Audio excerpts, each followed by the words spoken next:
Welcome, listeners, but take heed. We will say whatever we need to share our knowledge, thoughts, and joy, and even things that do annoy.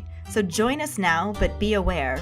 We have a tendency to swear. We'll dial it back a little bit. But frankly, we don't give a shit.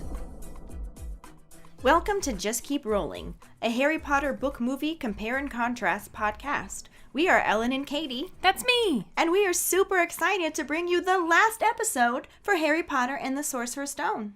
Even though this is the last for the Sorcerer's Stone, it is not the least for Just Keep Rolling. Yep, not even a little bit. One book nearly down, 6 more to go. So let's go! Right into our rolling rehash. Last week, we discussed Chapter 16, Through the Trapdoor. Harry stopped meddling, except for the part where he totally didn't. Hagrid has trust issues, in that he does it too much. Neville finally shows us his Gryffindor by bravely standing up to the trio of dicks, only to be left in a bind once again. For some reason, Ron can't relax when being squeezed to death by shrubbery, but manages to chill out and get a good nap in when he gets knocked off his high horse. Hermione is thoroughly unamused by the Wondersass twins, but still manages to light a fire under their asses so they don't all go down in flames. And the movie made it 28.6% easier to get to the Sorcerer's Stone than the book.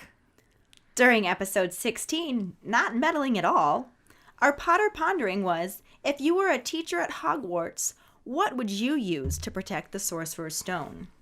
I'm so glad I came up with this question, because we really got excellent responses. Yeah, we called for people to be creative, and they delivered. Such as Jen's suggestion to use a mysterious potato that no one would know what to do with. Strangely enough, she wasn't the only one to suggest using a potato. I think one of my favorite responses, though, was Jimmy's. He said he'd do something involving a Pac-Man effect so they would be stuck in the same room indefinitely. Which totally creates an interesting and amusing Harry Potter Pac-Man mashup in my head. And I got a good laugh out of Tisha's response. She said, imagine being a Muggle studies teacher and using completely Muggle-based obstacles where magic isn't allowed to be used to get through them. Most pureblood wizards and witches would be stumped. Carly had a great idea of using some form of a magical quicksand, and then a Muggle door that can't be fixed with magic, where you have to pick the lock, basically. Get out the old tools. Yup. Pretty much anything baffling from the Muggle world. She says she can literally imagine Voldemort going, yeah, and storming out of the chamber. Fun side story, Carly spelled yeah as NEYAAAAAHHHHHHHHHHH exclamation point, exclamation point, exclamation point, exclamation point. And I literally made her record herself saying it and send it to us so I could be sure we were saying it correctly. Okay, so it sounds something like, yeah, yeah, just frustrated in general.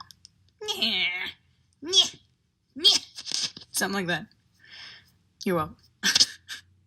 Yeah. Several other people suggested transfiguring the stone into something else to hide it, like making it a book and putting it in the library or something else and then hiding it in the room of requirement. Or just plain hiding it in the room of requirement. Charles suggested some clever misdirection and said he would pretend it was at the school, but actually hide it in another Gringotts vault and leave a fake one at the school. Several people did suggest using other creatures to guard it, such as blast-ended Scroots, a Sphinx, or going a little bit darker, like using Dementors or Inferi. Quincy is the one who suggested using Inferi. I told him Dumbledore would never allow it, and he said what Dumbledore doesn't know won't hurt him. Like there's anything that Dumbledore doesn't know. But on a lighter note, some people suggested either giving it to their kids because of how quickly they can lose things, or setting it directly in front of their husband and kids and telling them to find it. Or putting it in a rubber duck because wizards have no idea what they're for. Oh, and the one that said first hire Kevin McAllister. That one is doubly funny to me since Chris Columbus also directed the Home Alone series. Mm-hmm. I personally connected with the one who said she would just put it in her purse. No one will ever find it then. I actually stopped carrying a purse for a while. Once, when I was searching it for a bobby pin, I found my wallet, my cell phone, my keys, a rainbow set of pens, a calendar, a notebook, a paycheck stub, a hair flower, a paperclip, lip gloss, Not one but 2 necklaces. Not one but 2 spoons. The fuck? 3 thank you cards, and absolutely not a single bobby pin. I mean, yeah, that checks out. One of my favorites, though, was Lindsay's list of ideas. Number 1, create an American version of the DMV and tell each person to take a number. It'll take 10 hours, and they'll be told they don't have the right paperwork and need to try again tomorrow. Number 2, create a room that's TSA, and they have to try to get through the line 30 minutes before their flight using no magic. Number 3, a single coin-operated phone booth where they have to call a customer service line and actually get the management to admit they have made a mistake. And number 4, they finally get to the room with the stone only to find out it's already been destroyed. And then crazy thought here, lobby the school to stop hosting things that are a danger to staff and students. IDK. There was also Vlad, who said he would put a fake stone, turn it into a port key that would send the thief straight to Azkaban, which I think is brilliant. Mm-hmm. There were just so many amazing responses. Right, I wish we could keep going through them, but we need to just keep rolling. Right into our trivia question, which last week was, what flavor does Dumbledore think the Bertie Bott's every flavor bean is before he realizes that it is actually earwax flavored? Dumbledore thought he was about to eat a nice, safe toffee. Coming in hot with the correct answer in the hashtag code word on his 8th week in a row is Quincy. He is unstoppable. Yay, Quincy. But considering that his birthday falls in between last week's episode and this episode, it seems like a good birthday present to himself to continue his streak. Right? Happy birthday, Quincy. Even if it is a couple days late at this point. He does have a birthday fundraiser up on Facebook that I shared on our page, raising money for the Trevor Project, whose mission is to end suicide among the LGBTQ youth.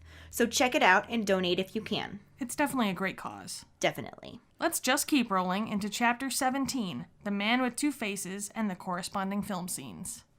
Chapter 17, The Man with Two Faces. Harry is surprised to find himself face to face with Quirrell, who wasn't twitching or stuttering at all, as he tells Harry that he wondered if he would see him there.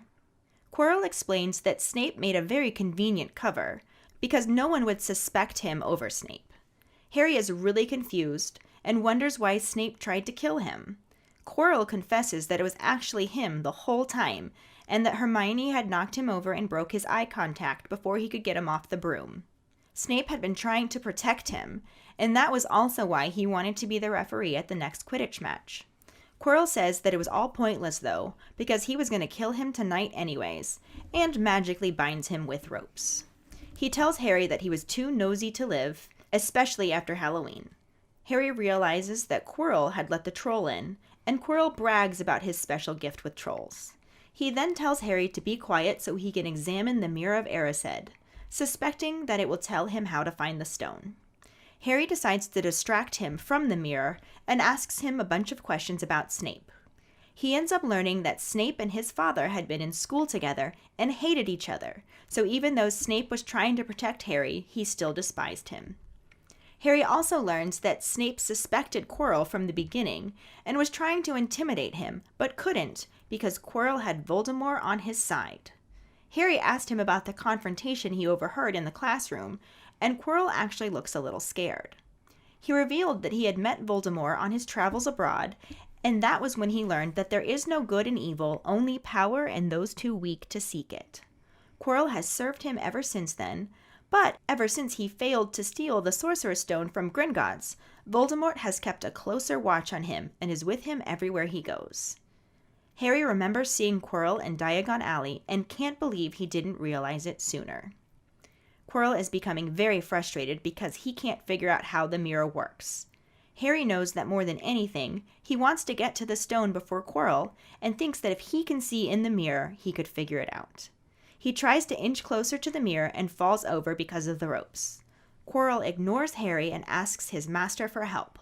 Harry is horrified to hear a voice answer, "Use the boy." Quirrell removes the ropes and tells Harry to look in the mirror. Harry walks forward, looks into the mirror, and sees himself. His reflection pulls the stone out of his pocket, winks, and puts it back. As he does so, Harry feels it appear in his own pocket for real. Quirrell asks what Harry sees, and Harry lies, saying that he sees himself winning the House Cup for Gryffindor. Quirrell shoves him aside, and Harry tries to make a break for it.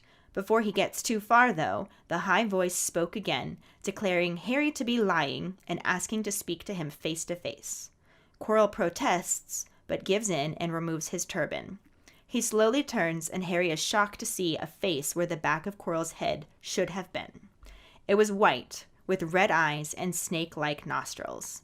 Voldemort speaks, explaining that though he was extremely weak, he has been using the unicorn blood to strengthen himself until he can get a hold of the elixir of life and make himself a new body. He tells Harry to give him the stone in his pocket. Harry tries to back away and stumbles. Voldemort tells him that he should join him and save himself, or else he will go like his parents, begging for mercy. Harry calls Voldemort a liar. Quirrell walks backwards so that Voldemort can see Harry as he approaches him and continues to speak to him. He tells Harry more about how he killed his parents, that he killed his father first, but that his mother didn't need to die. She died protecting Harry, and Harry should give him the stone so she didn't die in vain. Harry yells, "Never!" and tries to run towards the door, but Quirrell caught him and grabbed his wrist. Pain shoots through his scar, making it feel like his head is going to split in two, but to his surprise, Quirrell lets go of him. The pain lessens, and he looks around to see Quirrell hunched over, his hand blistering. Voldemort screams for Quirrell to seize him, and Quirrell tries again to grab him, but once he gets his hands around Harry's neck, he blisters and cannot hold on to him. Harry reacts instinctively and grabs Quirrell's face, causing the burns to show up on his face too. Realizing Quirrell can't touch his bare skin without feeling pain, Harry jumps up and grabs a hold of him. Though the pain in his scar was throbbing, he could hear Quirrell screaming in agony and held on. Harry also thought he could hear someone saying his name as he started to black out. He saw something gold glinting above him and tried to catch it, thinking it was the snitch, but couldn't move his arms. Harry blinks and realizes it wasn't the snitch, but a pair of glasses. Professor Dumbledore's face comes into focus. Harry desperately begins to tell him about the stone and that it was Quirrell until Dumbledore interrupts, letting him know that he is behind the times, that Quirrell did not get the stone. Harry looks around and sees that he is in the hospital wing, with a lot of candy on his bedside table. Dumbledore explains that they are gifts from friends and admirers, because everyone seems to know what happened between him and Professor Quirrell. Harry learns that he has been unconscious for 3 days, but will not be distracted from the stone and asks about it again. Dumbledore tells him that once he reached London, he realized he should have been at Hogwarts and went back, arriving just in time to prevent Quirrell from getting the stone. He said the effort nearly killed Harry and he was worried that he had almost been too late, but that the stone has been destroyed. Harry asks if this means Nicholas Flamel will die, and Dumbledore is pleased to see that Harry investigated the stone properly, and tells him that Flamel and his wife have enough elixir stored to set their affairs in order, and then yes, they will die. He says, to the well-organized mind, death is but the next great adventure. Harry is silent for a while, then wonders if destroying the stone would actually stop you-know-who from coming back, or if he would just find another way. Dumbledore insists that Harry should call him Voldemort, because fear of a name increases fear of the thing itself, but does confirm that Voldemort will keep trying. Harry tells him that there are some other things he wants the truth about, and Dumbledore promises that though he may not be able to give the answer, he will not lie. Harry wants to know why Voldemort wanted to kill him in the first place, but Dumbledore says that he cannot tell him this yet. Harry accepts this and asks why Quirrell couldn't touch him. Dumbledore explains that he was marked with love and protection from his mother's sacrifice, and it was agony for Quirrell, sharing his soul with Voldemort, to come in contact with something so good. Once Harry recovers from the emotion this information brings on, he asks about the invisibility cloak, to learn that Dumbledore was the one who had his father's cloak and gave it to him. He also asks about why Snape hated his father so much, and learns that while they had been at school together and detested each other, James had once saved Snape's life. Dumbledore theorized that he did not like living in the debt of a man he hated, and that saving Harry was a way to pay back that debt. Harry's final question was about how he got the stone out of the mirror. Dumbledore shares the brilliance of his plan with him, that only one who wanted to find the stone, but not use it, could get it out of the mirror. He then uses candy to distract Harry from asking more questions, taking what he thinks is a safe toffee-flavored Bertie Bott's every flavor bean, only discover that it is earwax flavored. After Dumbledore leaves, Harry pleads with Madame Pomfrey to let Ron and Hermione visit, and convinces her to give them a few minutes. They are very glad to see him and ask what happened. The trio fill each other in and catch up on everything that happened. Ron wonders if Dumbledore gave Harry the cloak because he meant for him to go after the stone. Hermione thinks it would be terrible if he did, but Harry says that he thinks Dumbledore wanted to give him a chance.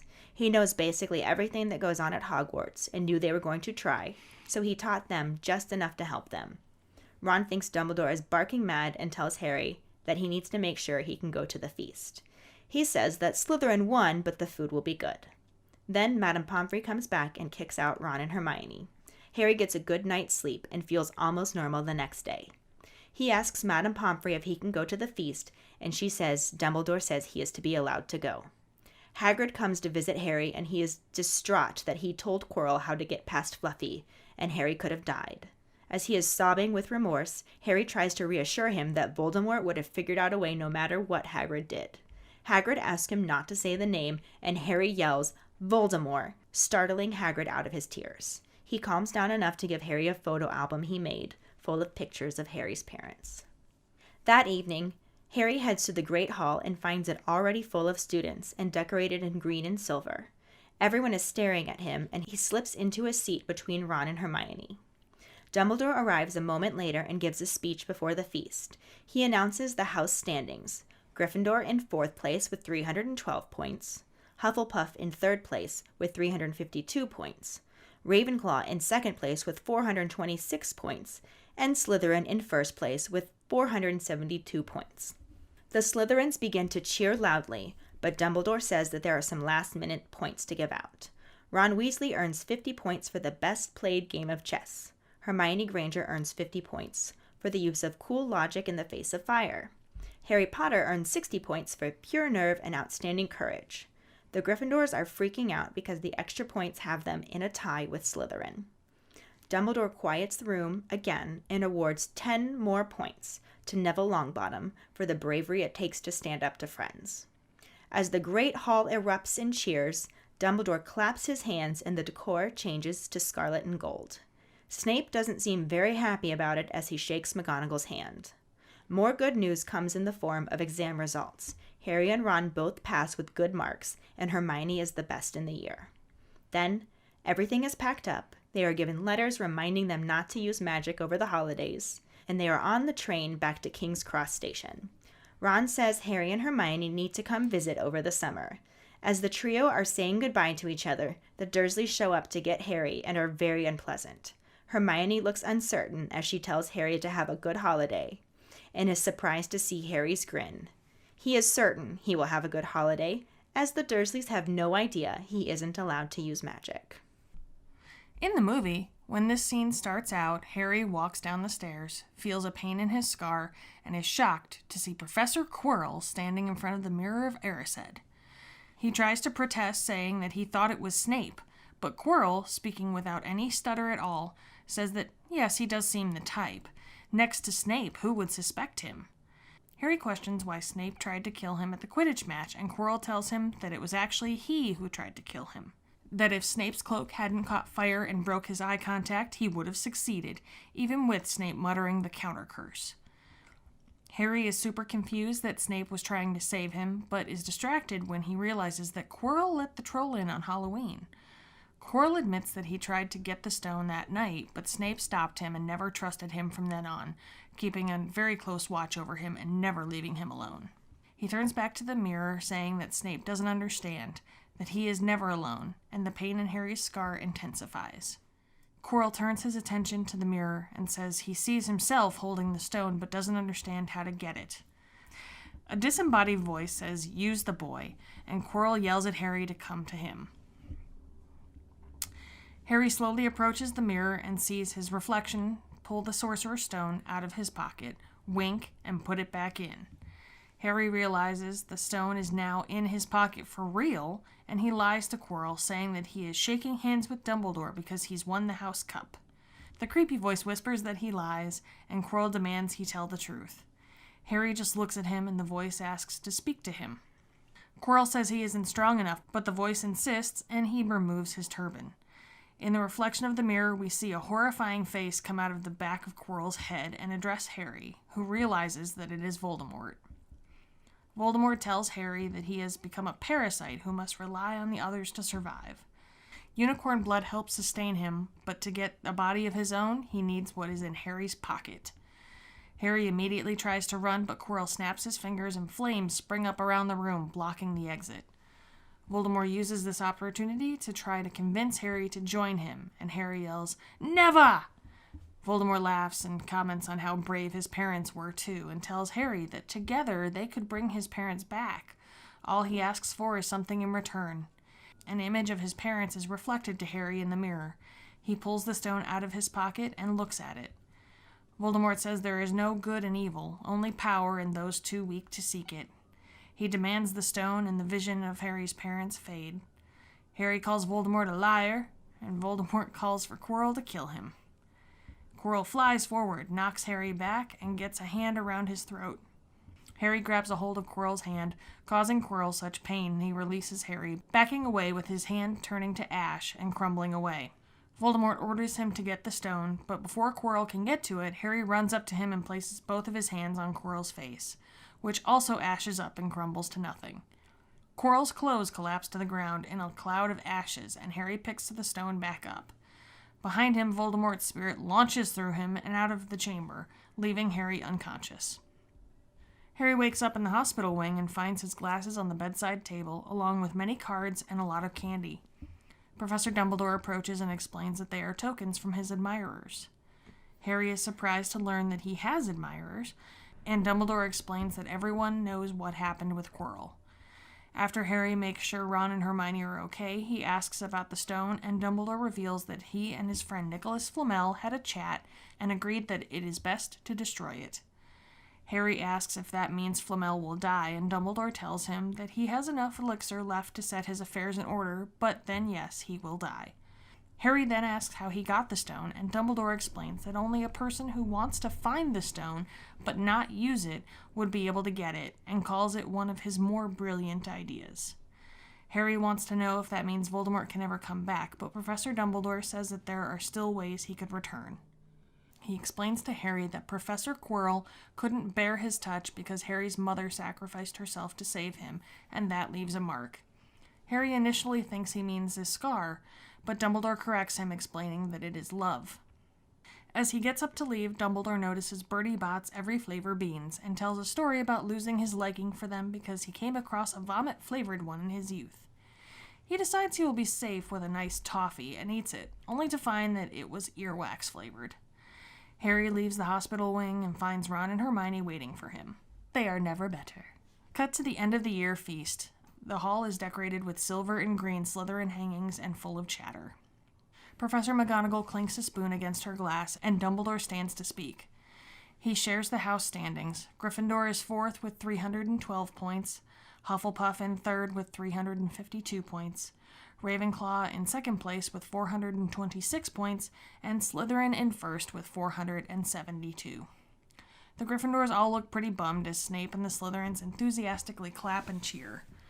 Dumbledore congratulates them, but says there are a few last-minute points to give out. Miss Hermione Granger receives 50 points for the cool use of intellect when others were in grave peril. Mr. Ronald Weasley receives 50 points for the best-played game of chess that Hogwarts had seen these many years. Mr. Harry Potter receives 60 points for pure nerve and outstanding courage.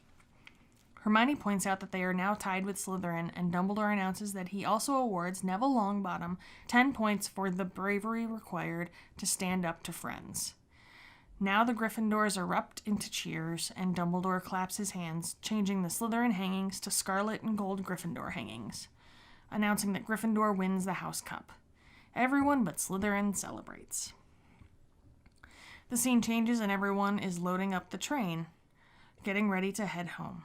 Hagrid is ushering people around. Before Harry gets on the train, he goes to say goodbye to him. Hagrid gives him a photo album that shows a moving picture of James Lily and baby Harry. Harry says thanks, Hagrid, and gives him a hug. Before Harry gets on the train, Hagrid tells Harry that if Dudley gives him any more trouble, he could always threaten him with ears to go with his pigtail. Harry reminds Hagrid that he isn't allowed to do magic outside of school, and Hagrid tells Harry that he knows that, but Dudley doesn't, and winks. Harry goes to get on the train, and Ron and Hermione are waiting at the door. Hermione says it feels strange to be going home, and Harry says that he's not really going home. The train starts moving, and he waves from the window. There is one last glimpse of the train leaving the station before the film cuts to the credits. So, both the book and movie start out with Harry in the final chamber, coming face to face with the bad guy. Mm-hmm. Yeah, in the movie, Harry's scar gives him hairballs. You know, he's like... like, he makes the weirdest noise. He's just like... Yeah, he really did. The book never actually had Harry's scar hurt until Quirrell physically placed his hands on him. In general, there are really only minor changes throughout the first part of this section, but as it is the big reveal of the story, it would have made no sense whatsoever to make any major changes. Harry meets the bad guy and is shocked to find out who it is. Yeah, surprise, Harry. It's not Snape or Voldemort. All of your meddling and you still don't figure out who the bad guy is. Yep. So Quirrell is the bad guy and Harry is surprised. Why are you not Snape? Right? That's obviously the same in the book and the movie, as well as Quirrell's sudden loss of speech impediment. We talked about this in an earlier episode where we were discussing Ian Hart and his ability to fake stutter, and it made his enunciation in this scene all the more effective. I can just imagine what it would be like for Harry. He shows up expecting to run into Snape or maybe Voldemort, and instead finds the meek Professor Quirrell, who can now speak boldly and without any stutter. Yeah, no wonder he's confused and immediately starts asking a bunch of questions. Can I just point out, we had talked about Harry's treatment from the Dursleys conditioning him to not ask questions, being part of the reason he didn't immediately start questioning Hagrid about his parents and whatnot. Yeah. I think he got over that. Yeah. Because dude starts asking all of the questions. Right. That he did, and that he does. In both, Quirrell reveals that he was actually the one that was cursing the broom, not Snape. In the movie, he says that when Snape's cloak caught fire, it broke his eye contact. Yeah, and in the book, Quirrell specifically stated that it was Hermione that set Snape's cloak on fire, that she broke his eye contact as she knocked him over. I also just want to point out that I think this was a much better reveal in the book than the movie. It was such a subtle mention in the book that Hermione accidentally knocked Quirrell over in her haste to set Snape aflame, that it could have easily gone unnoticed. Yeah, and in the movie, he was in the background pretty obviously muttering under his breath. Plus, they made quite the show of Teacher Dominoes knocking him over. This has nothing to do with Harry Potter, but you just made me think of my kindergarten class at the beginning of the school year. I was trying to get them to line up properly, and they were too close to the door, so I couldn't open it. So I'm telling them all to take 2 steps backwards, and they aren't the most coordinated. Well, they're kindergartners, Yes. so yeah. So one kid at the front of the line trips backwards and falls and literally knocks the entire line of kinders down like a row of dominoes. Oh my god. No one was hurt, so it was hilarious. It works out that no one got hurt. Yeah. You know? If they got hurt, we'd be dicks for laughing, but... No, nobody was hurt. And then, I was just like, oh my gosh, I can't believe that just happened. And then when the kindergarten teacher showed up to pick him up, I told her the story and she started laughing too. So Yeah. It was actually funny. I'm sure it's not the first time it's happened for her. Probably not. Probably not. But let's just keep on rolling. I feel like it would be interesting to watch the movie with fresh eyes, having never read the books. Was the Quirrell reveal as much of a surprise like in the book? Or were the visual clues more obvious than the written clues? I don't know. See, I think that there was such a gap between when I read the book to when I watched the movies that I didn't really end up feeling like the teacher domino was all that obvious. I see what you're saying, though, because now we watch it and it's super obvious. Like, you can tell right away. Right. I wonder how much of my current thoughts are based on the idea that I've just seen this movie so many times that it's tough to remember if I even noticed that stuff the first time. Yeah. I mean, I was probably just really distracted by Alan Rickman being Alan Rickman. True story. And doing that little, hair flip where he's like, whoa, maybe he's Flouncing. born with it. Flounce. You know? But anyways, Sorry, got off on a little Harry Alan is Rickman asking tangent. all of the questions to try and keep Quirrell distracted from figuring out the Mirror of Erised, and because he's genuinely confused. It is a little different in the movie. He doesn't ask nearly as many questions. It's just kept to, like, the basic, like, wait, shit, you're the bad guy? You let the troll in? And wait, Snape was actually trying to save me? What the hell? Yeah, the book gives us more details, because we learned that Harry's father and Snape were at school together and hated each other, and that even though he was protecting Harry, Snape still didn't like him. We also learned that the non-meddling Harry overheard Voldemort threatening Quirrell in the empty classroom. And Quirrell tells Harry that Voldemort taught him that there is no good and evil, only power in those too weak to seek it. Which we do hear that line in the movie just a bit further on, and we'll address it more then, but they let Voldemort say it instead. Right. And another difference is that Quirrell actually snaps his fingers and magically conjures up ropes to bind Harry. And plus, since it's a book and we're privy to Harry's train of thought, we know that he wants to try and get to the mirror to figure out where the stone is before Quirrell can. He's all tied up but trying to edge closer to the mirror and ends up falling over. Yeah. In the movie, there were no bindings, like at all. Quirrell can't figure out the mirror, and an apparently random creepy voice just says, "Use the boy!" And Quirrell forces Harry to come forward to the mirror. That was Harry's super awkward stiff arm walk. Yeah. He's like just down by his side. Yeah. And until we started working on this episode, it hadn't occurred to me that Quirrell was forcing Harry to move forward. Since in the book, he approached the mirror willingly, planning on figuring out where the stone was to lie about it. Yeah. But what he saw in the mirror, obviously, that was spot on. Mirror Harry pulls the stone out of his pocket, winks, and puts it back. And real Harry notices that now the stone is actually in his pocket. Yeah, and his lie about what he saw was the same too. I'm shaking hands with Dumbledore. I've won the House Cup. Then in both, the random creepy voice speaks again, declaring Harry to be lying.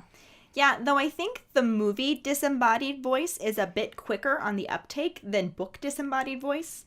Harry actually has a bit of time to start edging his way to the door before Voldy outs him. Yeah, in the movie, Quirrell immediately demands that Harry tells the truth, and Voldemort asks to speak to him, and Quirrell tries to argue, but in the end unravels the turban and reveals Voldemort's face on the back of his head.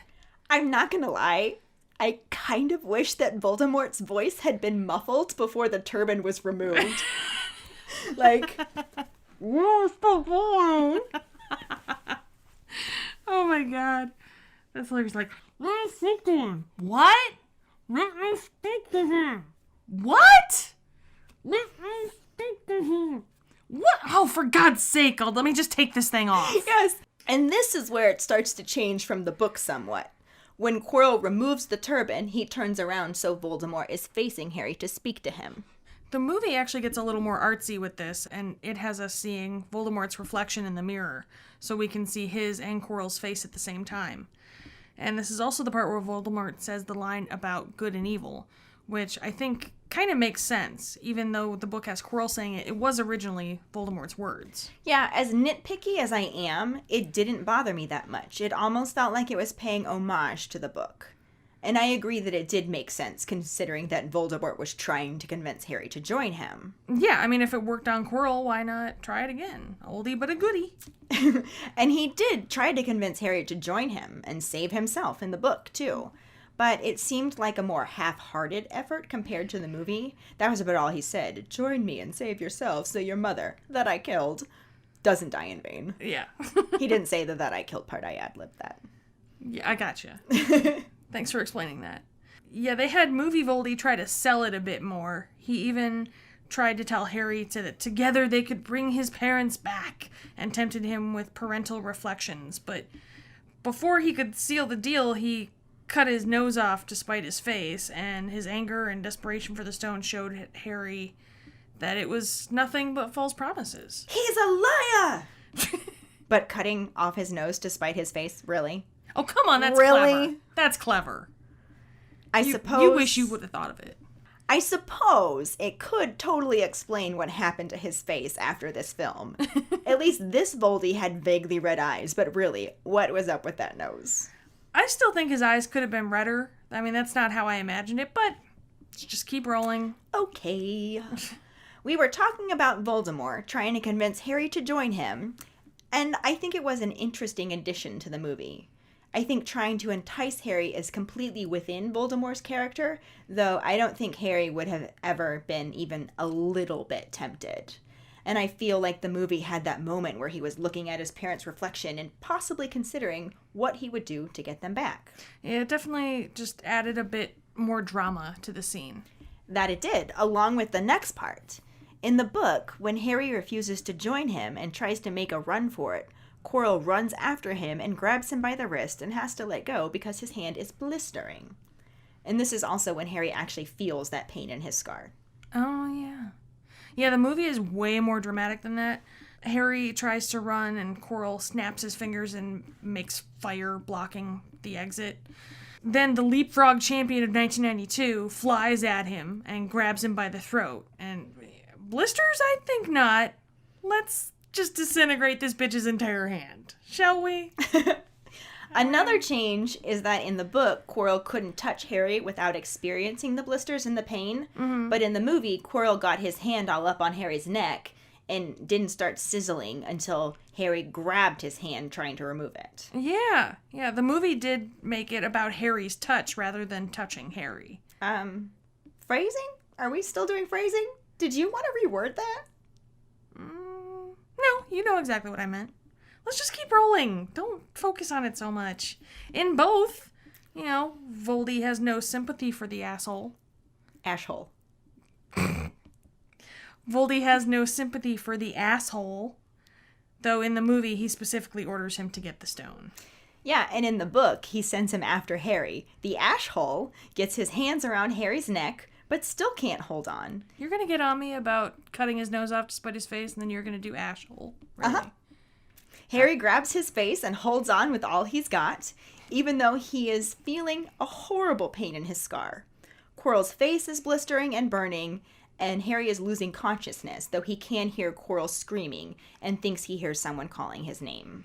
Yeah, in the movie, Harry lunges toward Quirrell and grabs his face, committing some justifiable homicide on Quirrell's ass. On his ash. On Quirrell's ash. Are you done with the ash jokes? By the time this episode comes out, you will appreciate them. It's a slow burn. Oh, Jesus Christ. But really, though, movie Harry kills Quirrell and watches him die. Book Harry burns him and then passes out. Quirrell does die, but mostly because Voldemort abandoned him in a weakened state, and being possessed by someone isn't good for you anyways. Horrible ramifications on the psyche, I'd imagine.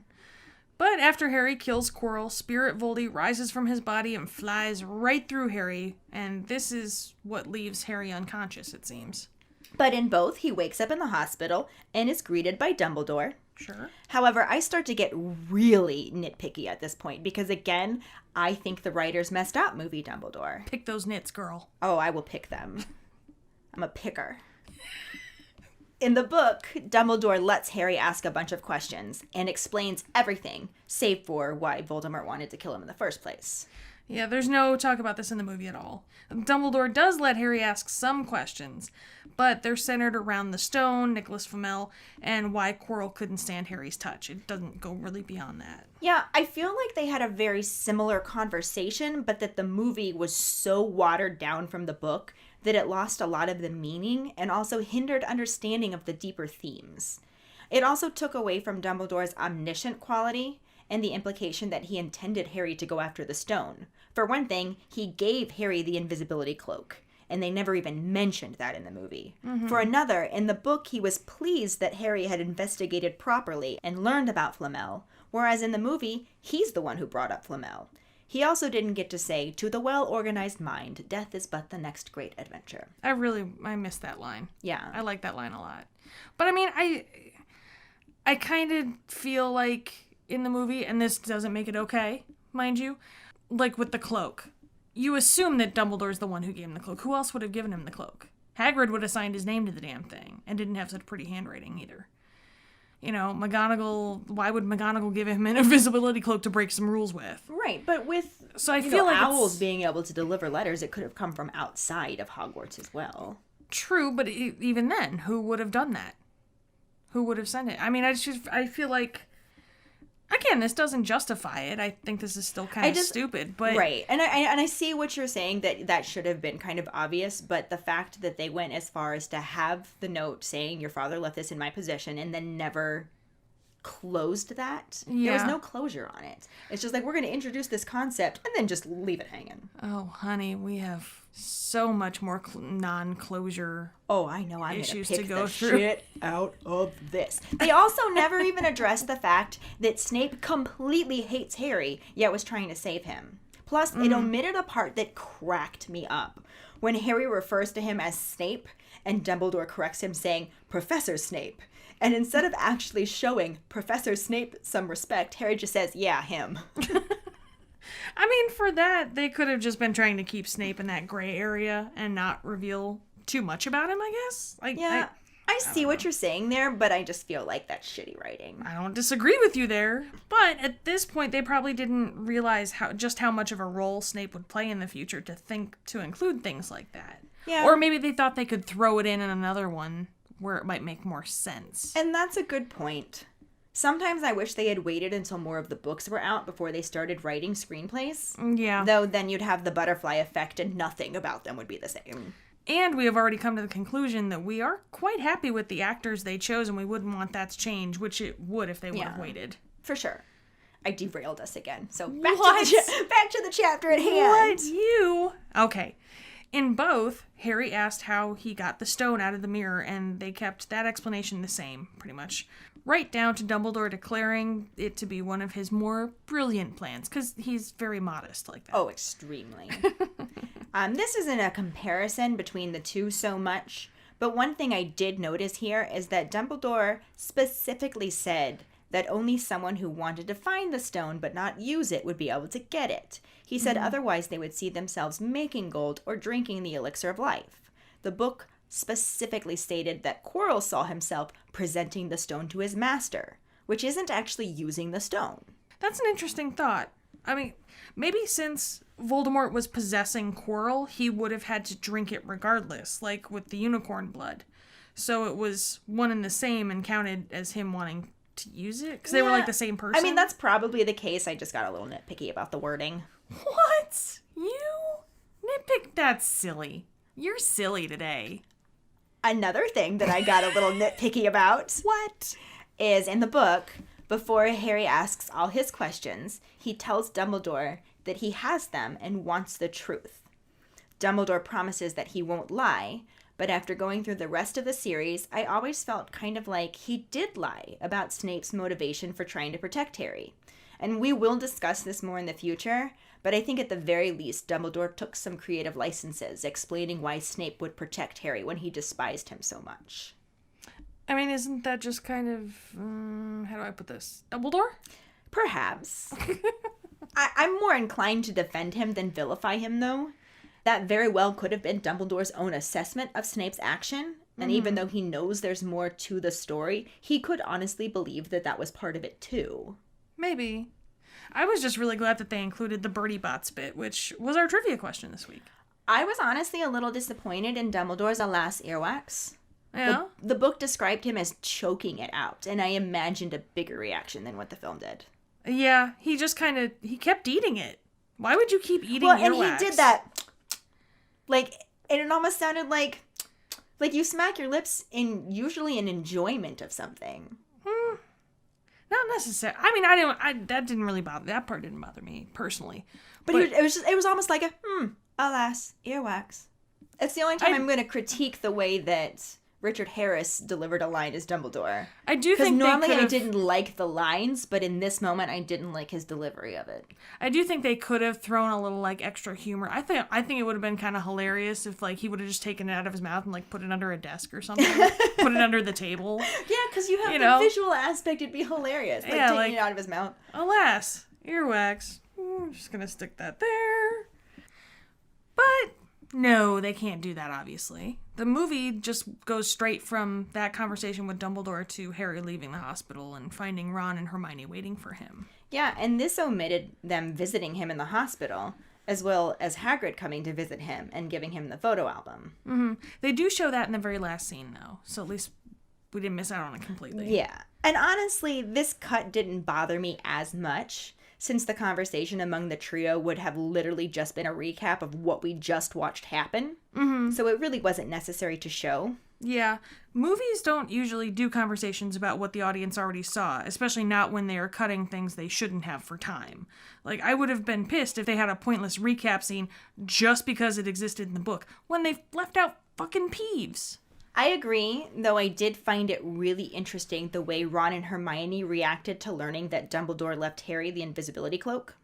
Mm-hmm. Ron wondered if Dumbledore meant him to go after the stone, and Hermione thought that it would be awful if he did. Then Harry explains why he doesn't think it was awful, which I feel like the trio's views of Dumbledore accurately represent the fandom's thoughts on him. Yeah, Ron is suspicious, and Hermione thinks he's terrible, and Harry defends him. Exactly. That's the trifecta. Right? I did really miss part of this scene, though. I wish they had given Hagrid his moment to feel super guilty about accidentally revealing how to get past Fluffy. It would have been so fun to see him hysterically bawling and have Harry shock him into silence by bellowing, "Voldemort!" Yeah, that would have been great to see. But the scene in the Great Hall was pretty much spot on to the book, so there's that.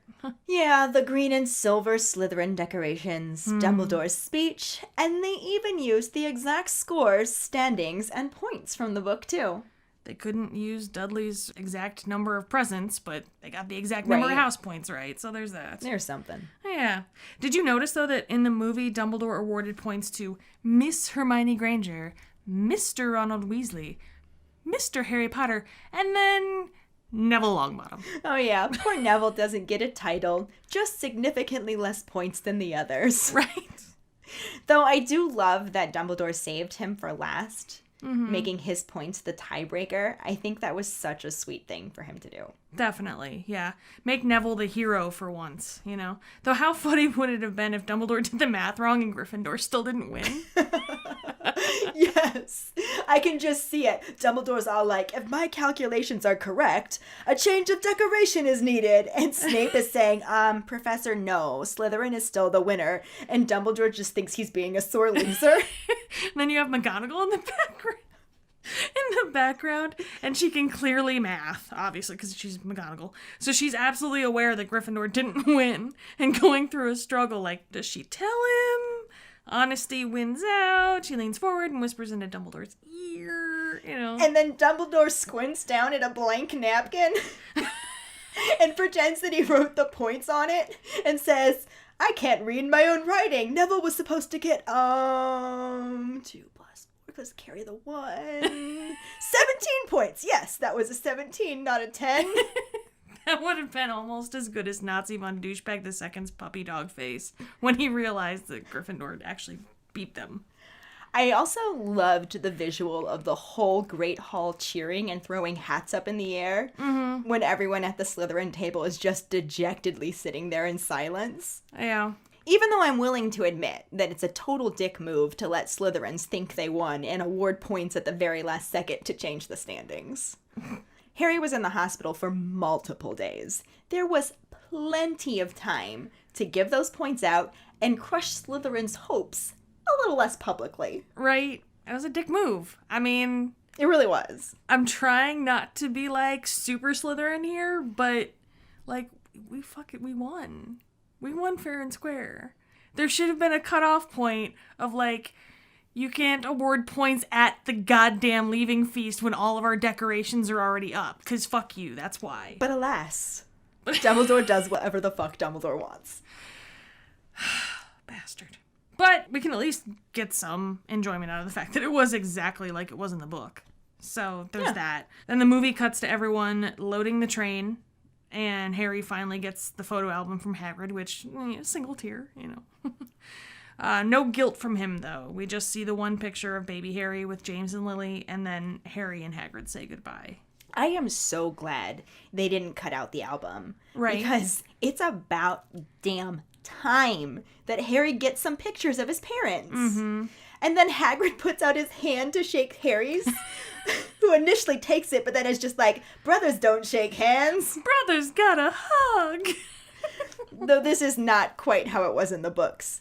They mention exam results and how they all passed, with Hermione being the best in the year. Shocker. They also get letters specifically telling them that they aren't allowed to use magic over the holidays. This is alluded to in the movie, obviously, though, because Hagrid suggests that Harry could threaten Dudley with a pair of ears to go with his tail, and Harry reminds him they aren't allowed to do magic. And I think of that as a nice nod to the book. Hagrid isn't the one who gives Harry that idea, but the concept is there. While Harry, Ron, and Hermione are all saying goodbye at King's Cross Station, Vernon comes to pick up Harry, and he's extremely unpleasant. And Hermione tells him to have a good holiday, all the while looking at Vernon and doubting that he will. And that's when Harry says he will, because they have no idea he can't use magic. Right. I honestly enjoyed the ending of the movie better when Hermione says that, it's strange to be going home, and Harry says, I'm not going home. Not really. No. I got goosebumps. I get goosebumps every time, like little single tear. Yeah, it really was a great ending. And now, speaking of endings, here we are at the end of the first book. Do do do do do do do do. Roll credits. Roll credits. Oh wait, we can't, because we got some Potter ponderings. Or a Potter pondering. Fine, we have a Potter pondering. Since the movie has us seeing Voldemort's reflection in the mirror of Erised, it made us wonder, what would Voldemort see in the mirror? Yeah, so let us know. What do you think Voldemort would see in the mirror of Erised? You can go to our Facebook page and find the post. Give us your thoughts. We'd love to hear them or read them. Moving on to this week's Sorting Hat story. It is from Sunny Han. She writes, so I actually discovered Harry Potter through my youth group at church. Probably the only good thing to come from a church youth group. And I got the audiobook because the books were all checked out at the library. I had the Jim Dale version and was mostly confused by a lot of things. A school that's magical but named something weird like Hogwarts? I didn't have the internet then, so I couldn't really double check anything. All I could do was replay Hogwarts over and over to confirm that the name of the school was actually something like Toad Pimple. So weird. That's just funny to say out loud. The audiobook provides a tune when they sing the school song. Hoggy-wordy Hogwarts is still a phrase that pops in my head from time to time. I remember being drawn to the Hufflepuff house because it sounded the most pleasant, soft, and not aggressive. Fast forward to the explosion of the fandom. I was pretty sure Hogwarts wasn't real, but waited for my letter anyways. And there were these Angel Fire GeoCity websites that had Hogwarts quizzes. Every quiz I've taken since has sorted me into Ravenclaw, even now, despite the fact that initially I was definitely interested in Hufflepuff. I don't remember my wand. It had a phoenix feather, though, originally. But let's just say I lost it. Just retook the quiz, and my new wand is 13 inches elderwood with a dragon heartstring core. Nice. Well, that'll bring us to this week's trivia question, which is, the Philosopher's Stone makes reference to crumpets. What are crumpets called in the Sorcerer's Stone? The prize for the first one who responds with a correct answer, and the code word #T, #time. #tea time. #T, #time. You can camel case it, but it's all one word. #tea time. I'm going to camel case your ass in a minute. That sounds dirty. Anyway, if you do this, you will get a Bitch is a Witch, Motherfucker's a Wizard, a Just Keep Rolling, or a Pride sticker. Another way to get a sticker is to rate and review us. If you are an Apple person, you can do it through the Apple Podcast or iTunes app. If you don't have Apple, you can write a recommendation on our Facebook page. Then email us at justkeeprolling@gmail.com to let us know you did, and we will get back to you to figure out which sticker you want and where to send it. Another thing we're doing now is if you guys would follow us on Podbean, then send us an email, we will send you a button. Buttons, bitches! And we've got Just Keep Rolling, Bitch is a Witch, Motherfucker's a Wizard, and Pride buttons as well. So follow us on Podbean so Podbean starts advertising for us. Mm-hmm. Help us out, please. And we'll send you a button. And help yourself by getting your ass a button. Not to mention the fact that if you do follow us on Podbean, you can get the episodes a little bit sooner, and that can give you an edge in beating Quincy. Mm-hmm. And don't forget to find us and follow us on Facebook at JKR Podcast and Twitter and Instagram at Just Keep Rolling. If you would like to support us as a patron for extra perks, you can go to patreon.com/justkeeprolling. As always, any support you can give is greatly appreciated. This was the last chapter of Harry Potter and the Sorcerer's Stone, but nowhere near the last episode of Just Keep Rolling. Join us next week for a special episode that will include some of our favorite moments from the Sorcerer's Stone episodes and a comparison between Sorcerer's Stone and Philosopher's Stone. Ooh. After that, we will start in on Harry Potter and the Chamber of Secrets. Thanks for listening. We hope you hear us again. I'm Katie. I'm Ellen. Until the next time, just keep rolling.